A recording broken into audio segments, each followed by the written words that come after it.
할렐루야. 오늘 주신 하나님의 말씀은 사무엘상 16장 1절부터 5절까지 말씀이 되겠습니다. 여러분은 작금의 한국 개신교의 상황을 어떻게 보시는지 알 수 없지만 저는 상당히 부정적으로 봅니다. 그 이유는 하나둘이 아닙니다. 교회 세습의 문제는 빙산의 일각에 불과합니다. 그보다도 더 깊고 신학적이고 전통과 관행 속에 있는 이 부정적인 요소의 문제가 많습니다. 어떤 이들은 이 시점에 우리가 회개만 하면 문제가 해결될 줄로 생각을 하는 모양인데, 문제가 뭔지 파악하지 못하고 회개하는 것은 도움이 되지 않습니다. 한국 개신교의 뿌리 깊은 문제를 짧게 요약하자면, 첫째는 감독과 치리가 제대로 되지 않는 것이 크다고 볼 수 있습니다. 감독과 치리가 되지 않습니다. 바울 서신을 보면 감독이라는 직분이 등장하는데, 이 직분은 장로교에서 말하는 것 같은 장로의 직분을 말하는 것이 아니고 에피스코스, 주교라는 직분이 여기에서 비롯되었습니다. 주교라는 직분은 여러 교회를 감독하는 교회의 어른과 같은 역할을 말합니다. 감리교단에서는 총회장을 감독이라고 부르지요. 성공회에도 주교들이 있고 당연히 천주교에도 주교들이 있습니다. 주교가 있고 대주교가 있고 추기경이 있고 교황이 있습니다. 교황은 로마의 주교가 교황입니다. 이 천주교의 대주교들은 교회를 감독하고 치리하고 신부들을 임명하고 인사권을 행사하고 신학 교육을 감독하고 심지어 성당에서 주일날 어떤 내용의 설교를 하는 것까지도 감독합니다. 그런데 한국의 개신교회는 효과적으로 감독할 수 있는 제도도 없고 능력도 없고 방법도 없습니다. 그래서 개교회마다 제각각입니다. 목회자들의 비리를 제재할 방법이 없고 그들의 설교나 가르침을 모니터링할 수가 없고 쫓아내는 것은 더욱더 불가능합니다. 우죽순처럼 생겨나는 개척교회를 막을 방법이 없습니다. 매년 수천 명씩 쏟아내는 신학교들을 막을 수가 없습니다. 그리고 목사들의 재정적인 비리, 신학적인 오류, 온갖 잘못을 컨트롤할 수 있는 방법이 없습니다. 절벽을 향해서 버스가 달려가고 있는데 브레이크가 고장났고 브레이크를 밟을 수 있는 사람도 없고 밟으려는 사람도 없습니다. 유일한 길은 버스를 탄 교인들이 뛰어내리는 것입니다. 그 버스에서 뛰어내리는 것밖에는 방법이 없습니다. 다시 말하면 교인들이 스스로 판단해서 그릇된 교회를 떠나는 방법밖에는 없다는 그런 결론이 되는 것입니다. 그리고 두 번째 문제는 교회의 아버지 뻘 되는 분들이 자식들을 배신했고 스스로 아버지의 역할을 포기했습니다.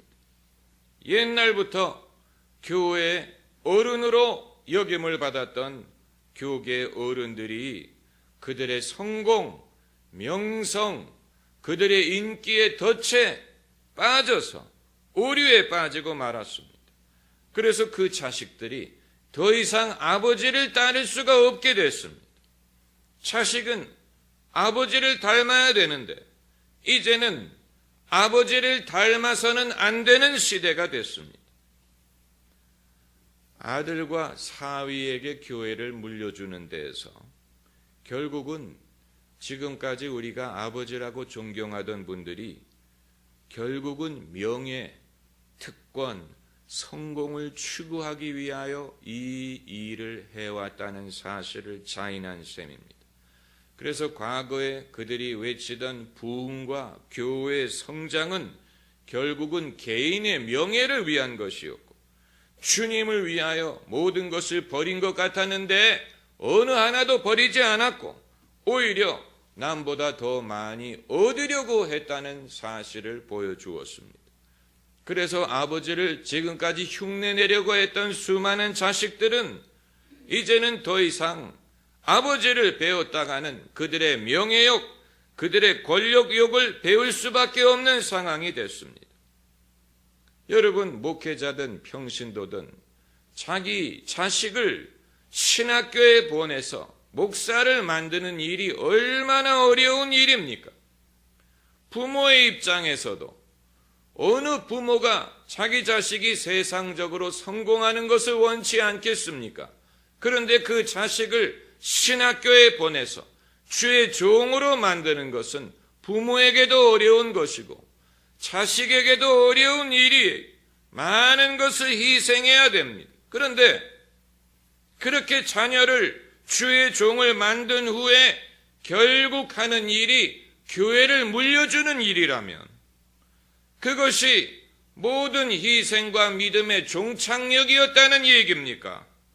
그 일을 하기 위하여 지금까지 그렇게 힘든 희생을 감수했다는 얘기입니까? 차라리 목회 대신 다른 세상적인 직업을 선택해서 원하는 대로 성공이든 명예든 부귀를 추구하는 것이 차라리 더 정직하고 더 깨끗할 뻔했습니다. 주님을 섬기겠다고 한 일의 결과가 고작 그것뿐이라는 얘기입니까? 이것은 안타까운 일이. 그리고 세 번째는 목회자뿐만이 아니고 모든 성도들에게 적용되는 것으로 소위 믿음이라는 명목으로 인간의 욕망을 가장했어요. 자신의 욕망에 대하여 믿습니다라는 말을 한번 하면 그것이 믿음으로 변신하는 줄로 생각했어요. 그래서 끊임없는 욕심, 인간의 끊임없는 욕심이 믿음이라는 옷을 입고 변장을 해서 나타납니다. 그것이 교회의 여러 가지 프로젝트 모양으로 드러납니다. 지교회도 세워야지요. 해외 자매교회 세워야지요. 이것저것 해야지요. 신문사 만들어야지요. 대학교 세워야지요. 그런데 이것이 재벌 기업이 문어발을 확장하는 것과 같은 모양을 보이는 것입니다.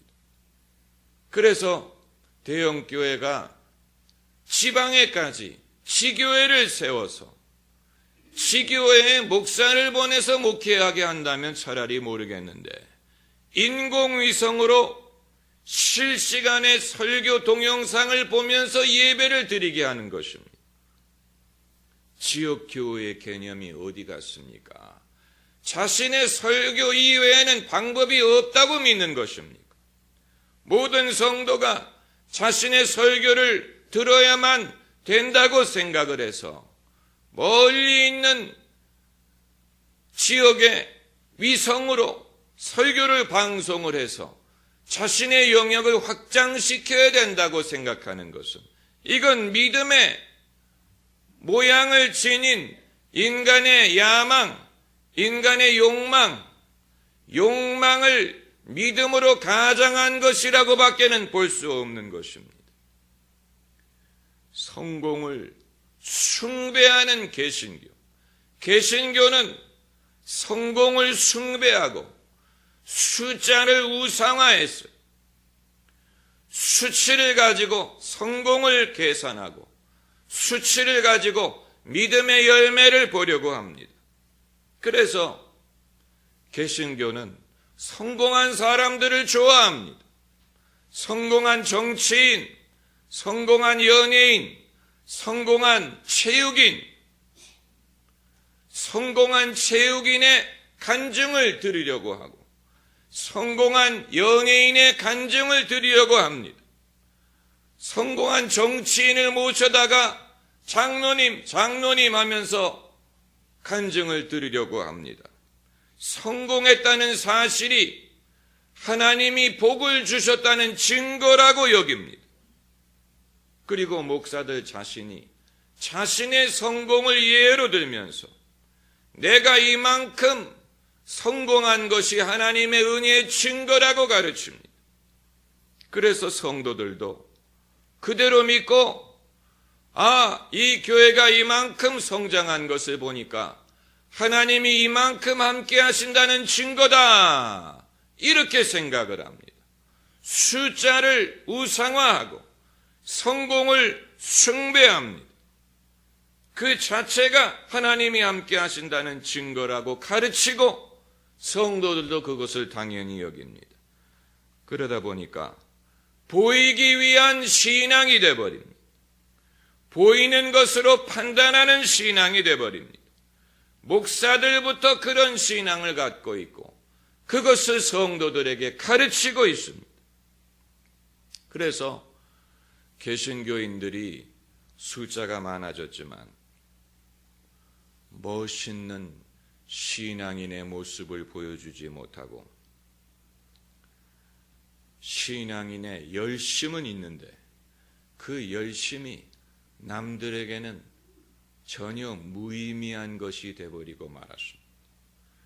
우리는 우리의 열심을 남들이 보면 감동을 받을 줄로 생각하지만 우리의 열심은 우리에게는 의미가 있을지 모르지만 외부 사람들에게는 아무런 의미 없는, 아무런 감동을 주지 못하는 예수 믿는 사람들끼리만 하는 것으로 여기는 것이 되어버린 것입니다.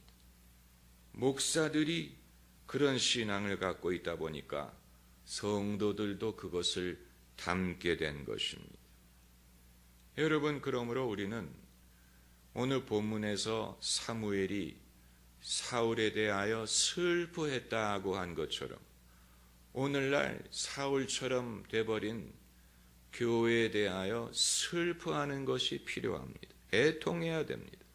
만일 여러분이 애통하지 않는다면 상황을 제대로 인식하지 못한 것입니다. 오늘 본문에서 사무엘이 슬퍼했다고 했는데 슬퍼한 이유가 무엇입니까? 하나님이 사울을 버렸기 때문에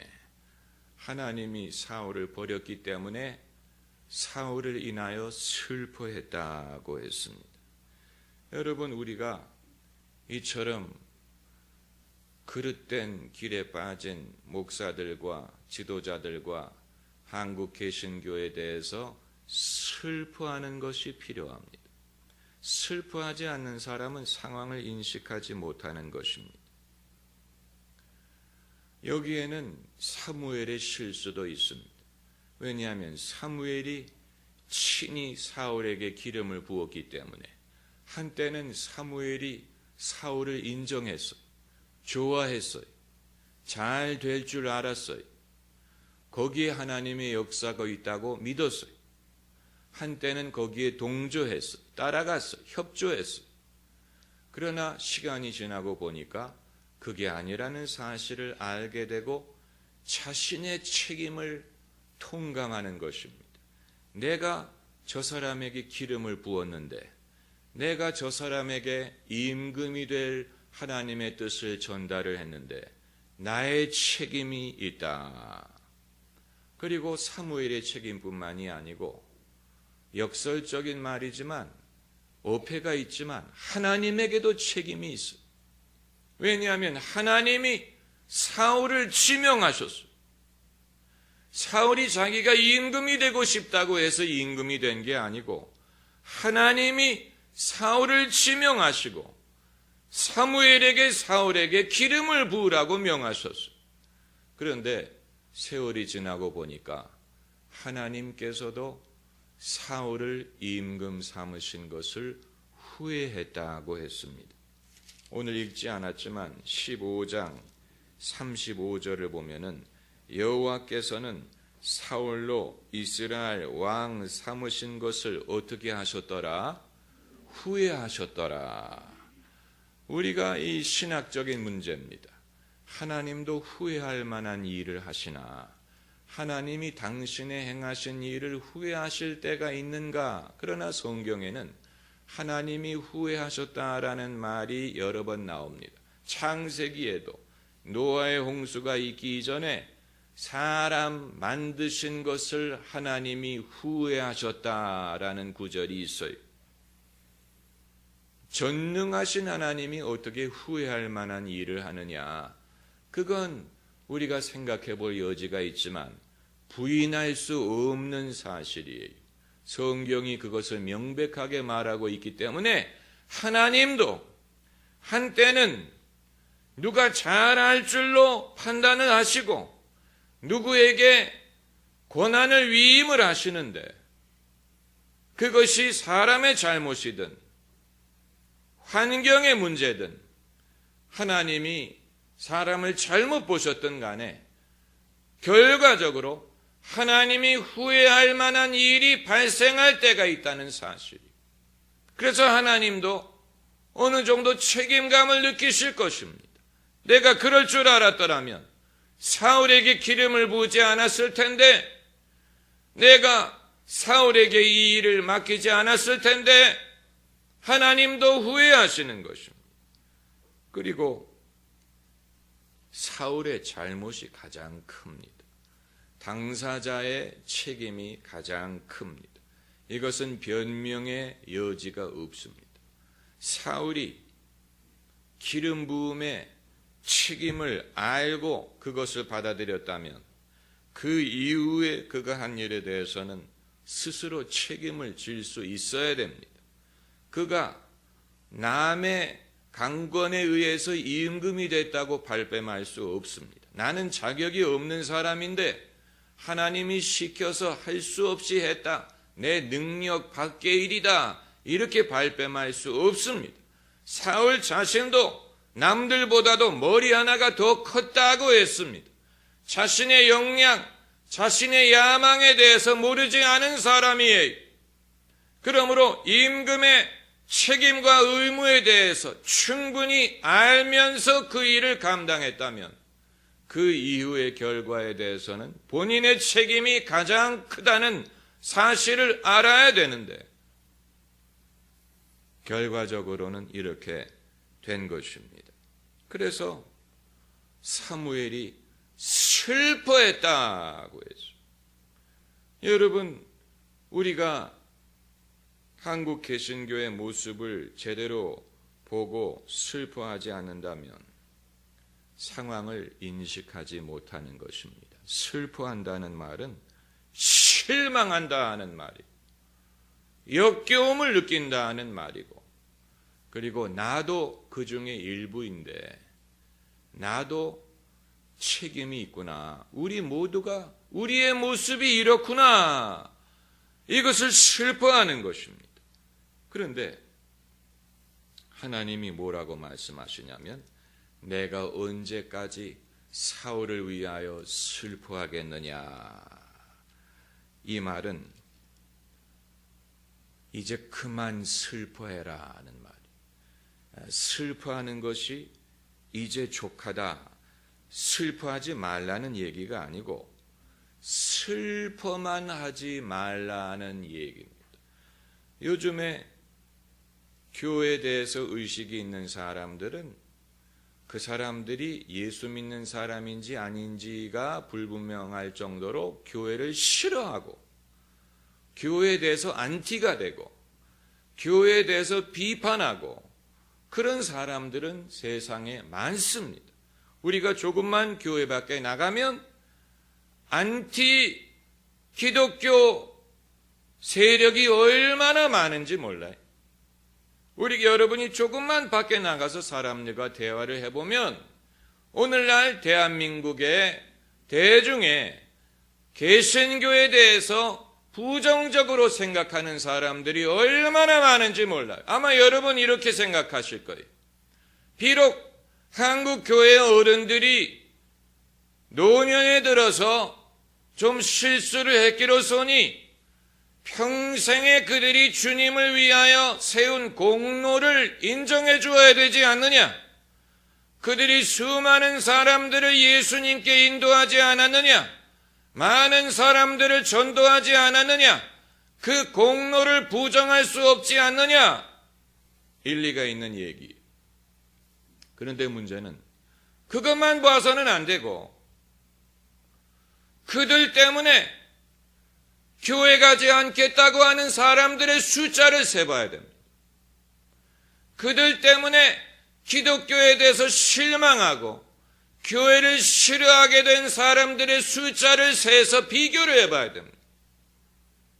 그러면 그들이 전도하고 예수 믿게 한 사람들의 숫자도 많지만 그들 때문에 교회가 싫다 하고 말하는 사람들 숫자도 어마어마하게 많아요.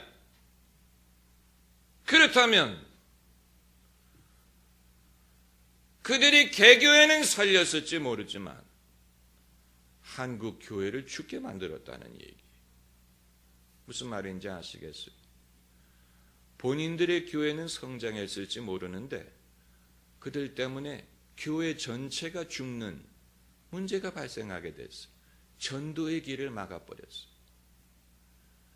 사람들에게 교회 오라고 말하는 것이 힘들어지게 됐어요.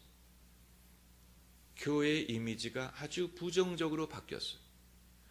이제는 교회가 무슨 말을 해도 사람들이 잘 안 들으려고 해요. 신뢰를 하지 않아요. 신뢰를 잃어버렸어요. 그걸 제가 말씀드리는 것입니다. 그렇기 때문에 본인들이 저는 주님을 위하여 일평생 충성했습니다. 그걸 부인하는 게 아니. 그러나 충성한 것은 인정하지만 그 충성이 안타까울 정도로 부정적인 결과를 볼 수 있어야 된다는 얘기. 왜 조용히 은퇴하지 그러느냐? 차라리 빨리 돌아가시지 그러느냐? 그냥 돌아가시면 사람들이 얼마나 슬퍼하겠어요? 그런데 죽지도 않고 살아서 바득바득 자신의 욕심을 드러내고 자신의 고집을 드러내고 정치에 손을 대고 뭐 신문사를 만들고 뭐 그래서 하면 할수록 점점 사람들은 교회로부터 멀어지는 그런 결과를 낳고 있는 것입니다. 여러분 이것을 여러분에게 말씀드리는 것입니다. 그런데 하나님이 사무엘에게 하신 말씀이 내가 이미 사울을 버려 이스라엘 왕이 되지 못하게 하였거늘 사울이 지금 아직 이스라엘의 왕입니까 아닙니까? 아직 왕이에요. 그러나 하나님 말씀은 내가 이미 사울을 버려 이스라엘 왕이 되지 못하게 했다. 하나님이 보시기에는 사울은 이미 왕이 아니에요. 공식적으로는 아직 왕의 자리에 있지만 하나님 보시기에는 왕이 아니에요. 하나님이 이미 버렸어요. 그래서 사무엘은 선견자로서 그 사실을 알고 슬퍼하고 있는데 하나님이 그에게 말씀하시기를 내가 그를 위하여 언제까지 슬퍼하겠느냐? 슬퍼만 하지 말고 하나님께서는 그 다음에 이 일을 준비하고 계시다는 얘기. 여기에서 하나님의 인도를 정말로 받는 사람과 인간적으로 비판만 하는 사람의 차이점을 발견하게 됩니다. 만약에 사무엘이 인간적으로 실망하고 역겨움을 느끼고 안티가 되고 비판을 하는 사람이었다면 슬퍼하는 것으로 끝났을 것이지만 그가 하나님의 인도를 받는 사람이기 때문에 하나님이 이제 그만 슬퍼하고 너는 뿔에 기름을 채워 가라. 너는 기름에 뿔을 채워가지고 가라. 내가 너를 베들레헴 사람 이세게로 보내리니 이는 내가 그 아들 중에 한 사람을 무엇하였음이니라? 예선하였음이니라. 한번 따라해보세요. 예선하였음이니라. 이 말은 미리 선택했다는 얘기인데 그 말은 아직 전면에 드러나지 않고 아직 사람들에게 알려지지 않고 아직 전모가 밝혀지지 않았지만 하나님께서 미리 준비하는 사람이 있다는 얘기고 그에게 가서 기름을 부으라는 얘기. 그래서 뿔에 기름을 채우라. 뿔은 그 당시에 기름을 넣고 다니는 그릇입니다. 요즘에 이런 기름을 만약에 사람이 들고 다닌다면 어디에 넣고 다닐지 모르겠어요. 플라스틱 용기에 넣을지 모르겠습니다만은 이런 기름은 뿔에 넣고 다녀야지 무슨 락앤락에 넣으면 전혀 이 실감이 가지 않을 겁니다. 이런 사람 머리에 불을 기름을 락앤락에 넣고 다니면 비닐에 넣고 다닌다. 이상하지. 뿔에 넣고 다녀야 좀 뭔가 그럴듯해 보이지. 여러분 이것이 우리에게 보여주는 것은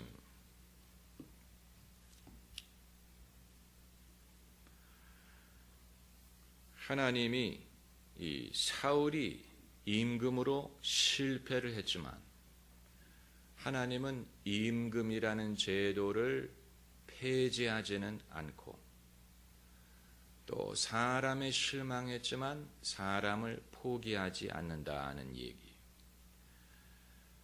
교회가 실망스러운 면이 많이 있어요. 그렇다고 하나님은 교회라는 제도를 버리지 않아요. 목사들 중에 실망스러운 사람들이 많이 있어요. 그렇다고 해서 하나님이 목사라는 직분을 폐지하지 않습니다. 그걸 우리가 알아야 됩니다. 사울이 임금으로 실패하고 하나님을 실망스럽게 했지만 왕이라는 제도를 하나님이 버리지 않습니다.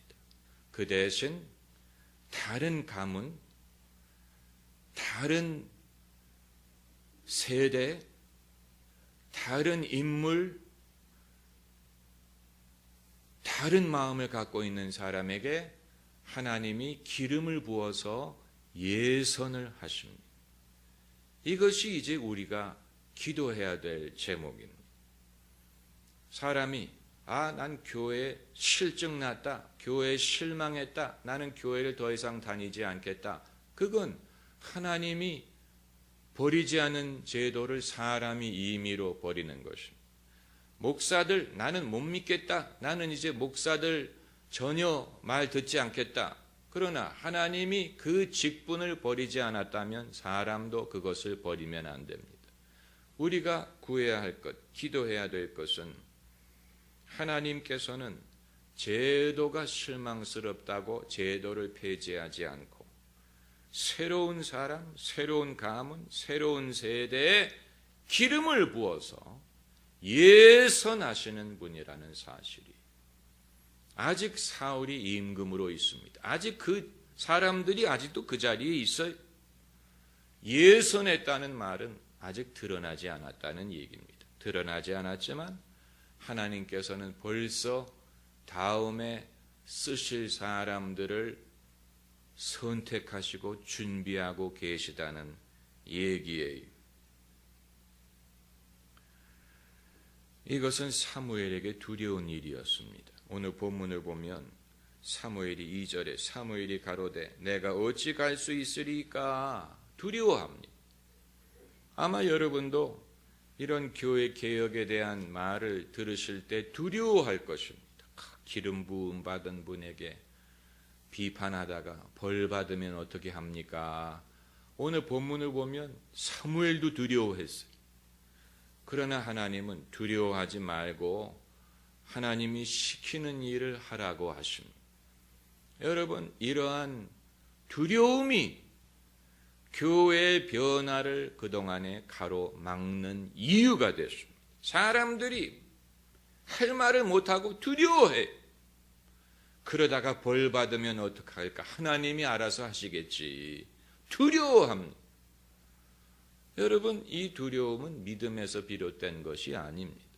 두려워하려면 하나님을 두려워해야지 왜 사람을 두려워합니까? 왜 사람을 두려워하고 마치 내가 사람에게 잘못하면 내가 벌을 받을 것처럼 하나님에게 잘못하면 벌을 받을 수 있지만 하나님이 버린 사람에 대해서는 우리가 두려워할 필요가 없는 것입니다. 여러분, 우리의 과제는 하나님이 예선하실 다음 세대를 준비하는 일입니다. 저는 이렇게 생각합니다. 지금까지 교회 어른이 되었던 많은 분들은 과거에 고생을 많이 한 분들이, 과거에 가난했었고 병들었었고 고생을 많이 했는데 하나님의 은혜를 받아서 건강해지고 부유해지고 성공을 했어요.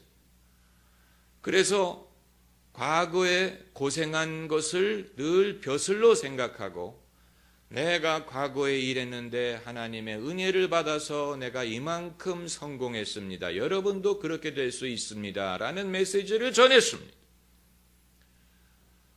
다음 세대, 하나님이 예선하시는 다음 세대는 그런 과거가 아닌 과거에 그런 고생을 많이 겪어봤다든가 과거에 그렇게 배가 고팠다든가 가난했다는 그런 배경이 없기 때문에 오히려 보상 심리가 없는 것입니다.